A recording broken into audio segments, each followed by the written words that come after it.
정부 보조금은 있는지 없는지보다 언제 바뀌었는지가 더 중요합니다. 25년엔 안 됐는데 26년엔 되는 경우 생각보다 굉장히 많습니다. 오늘 영상에서는 25년과 비교해 26년에 달라졌거나 새롭게 강화된 정부 보조금만 핵심 위주로 정리해드리겠습니다. 26년 정부 보조금의 방향 변화. 26년 보조금의 가장 큰 변화는 선별 지원에서 생활 밀착형 지원으로 옮겨간다는 점입니다. 특히 바뀐 방향은 세 가지입니다. 중산층까지 범위 확대, 고령 중장년 지원 강화, 현금성 지원 비중 증가 세 가지입니다. 즉, 나는 해당 없겠지 하던 분들이 새롭게 포함되는 해가 바로 2026년입니다. 2026년 달라진 민생이 생활비 지원. 에너지 생활비 지원 확대. 2025년 취약계층 중심, 기준이 비교적 엄격했습니다. 하지만 2026년에는 소득 기준 완화, 에너지 비용 부담 가구까지 확대, 난방 전기가스 지원 통합관리 강화의 변화가 있습니다. 즉, 기초수급자가 아니어도 지원 대상이 되는 경우가 늘어났습니다. 근로자녀장려금 변화. 2026년 특징은 소득 구간 조정, 맞벌이 고령 근로자 수급 가능성 확대, 신청 절차 간소화의 변화가 있습니다. 즉, 2025년에 탈락했어도 2026년엔 다시 확인해야 하는 대표 지원금입니다. 자영업자의 소상공인 2026년에 달라진 점. 경영안정 지원 강화. 2025년 매출 감소 중심, 일시적 지원 위주라면 2026년에는 고정비 부담 완화 중심, 임대료 운영비 성격 강화, 단기 플러스 반복 지원 구조로 지원을 강화합니다. 정책자금 구조 변화.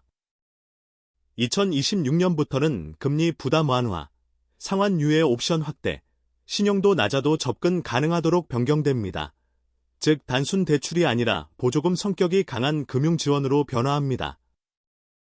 디지털 온라인 전환 지원 확대.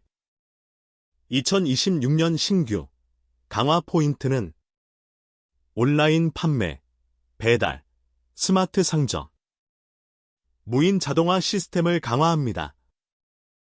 2026년 소상공인 보조금의 핵심 키워드입니다. 2026년 새롭게 부각된 중장년 50플러스 지원. 신중년 재취업 전직 지원 확대.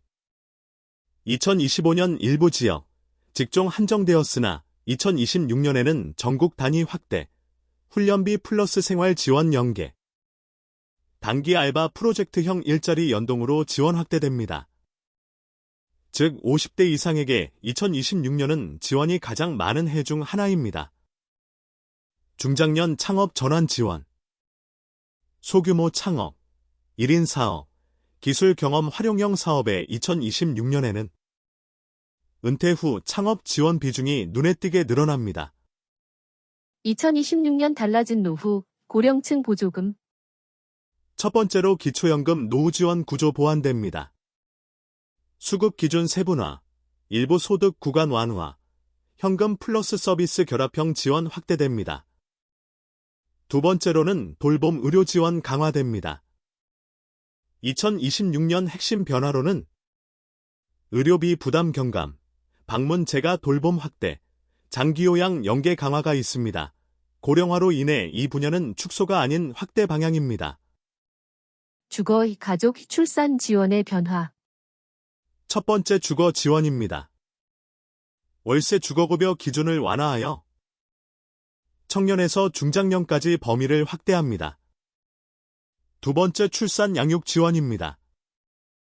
2026년 변화 포인트는 출산 이후 지원 강화하고 양육비 돌봄 지원을 연계하여 지역별 추가 지원을 확대했습니다. 저출산 대응은 2026년에도 정부 최우선 과제입니다. 2026년 정부 보조금. 꼭 기억해야 할 핵심은 작년 기준으로 판단하지 말 것.